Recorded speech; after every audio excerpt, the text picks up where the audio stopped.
আসসালামু আলাইকুম।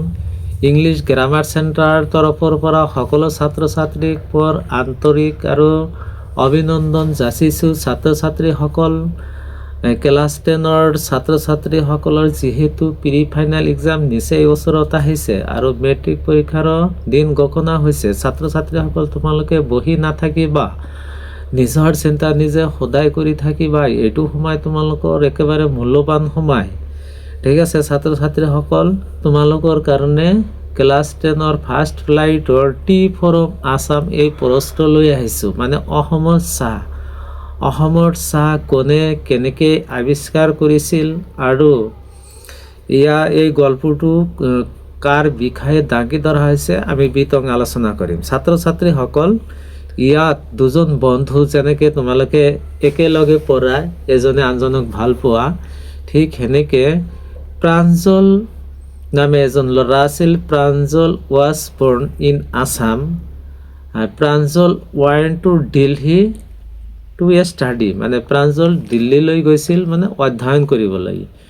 হি mat there his ক্লাছমেটছ Rajbir, মানে তাত তেওঁৰ ক্লাছমেট ৰাজবীৰক লগ পাইছিল। ঠিক আছে, যি কি নহওক, গৰমৰ বন্ধত মানে in the summer vacation Pranjal invites Rajbir at his home, that means in Assam. তাৰ পাছত কি হৈছে, এই প্ৰাঞ্জল আৰু ৰাজবীৰ দুয়ো ট্ৰেইনৰ ডাবাত উঠিছে। ছাত্ৰ ছাত্ৰীসকল, তোমালোকে ট্ৰেইনতে হওক বাছতে উঠিলে কিছুমান ফেৰিয়ালা আহে যে লাগে বাদাম আইচক্ৰীম এনেকৈ কিন্তু কয়। ঠিক আছে, যি কি নহওক, এই প্ৰাঞ্জল আৰু ৰাজবীৰ ৰেলৰ ডাবাত উঠি বহিছে।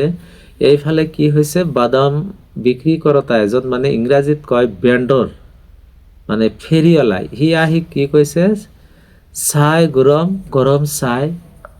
তাৰমানে এই vendor called out in a high pitched voice.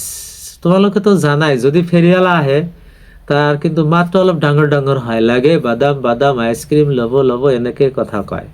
গতিকে এই সিদিনাও প্ৰাঞ্জল আৰু ৰাজবীৰ যেতিয়া ট্ৰেইনত যাত্ৰা আৰম্ভ কৰিছিল, সেইখিনি সময়ত এটা ফেৰিয়ালা আহি, মানে সেই ফেৰিয়ালা হৈছে কি, চাহ বিক্ৰেতা, আহি কি কৈছিল, চাই গৰম চাই এইটো বুলি মাতিছিল।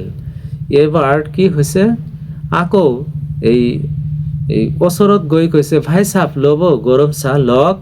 তেতিয়া প্ৰাঞ্জলে কৈছিল, গিভ আছ 2 কাপছ, মানে আমাক 2 কাপ চাহ দিয়া।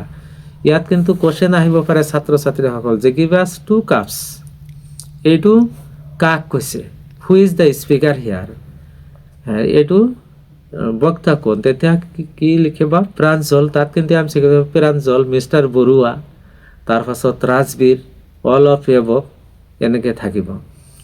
তাৰপাছত কি হ'ল, এই প্ৰাঞ্জল আৰু তাত আলোচনা কৰিছে। প্ৰাঞ্জল কিন্তু তাত ডিটেক্টিভ বুক পঢ়িবলৈ আৰম্ভ কৰিছে, কাৰণ দীঘলীয়া যাত্ৰাৰ সময়ত আজিকালিৰ ল'ৰা ছোৱালীবোৰতো তোমালোকে কি কৰিবা, যে মোবাইল চাবা, ফেচবুক চাই গাড়ী বা ট্ৰেইন কেতিয়া কোন স্থান পায়হি সেইটো লক্ষ্যই নাথাকে, অকল ফেচবুকতহে মন থাকে। কিন্তু সেই সময়ততো ইণ্টাৰনেটৰ সুবিধা নাছিল। প্ৰাঞ্জল ডিটেক্টিভ বুক এখন পঢ়িবলৈ আৰম্ভ কৰিছিল। কিন্তু ৰাজবীৰ জীৱনত অসমত অহা নাই, সি খিৰিকীৰে বাহিৰৰ কি দৃশ্য এইবোৰ চাই আছিল।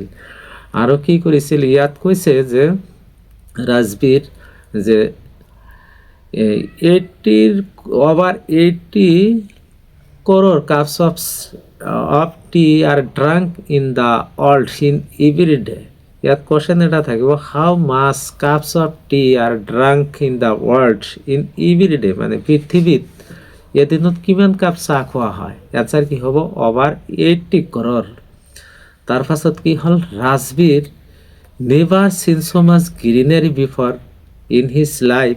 ৰাজবীৰ কিন্তু তেওঁৰ জীৱনত কেতিয়াও ইমান সেউজীয়া দেখা নাছিল। টি গাৰ্ডেনটো সদায় সেউজীয়া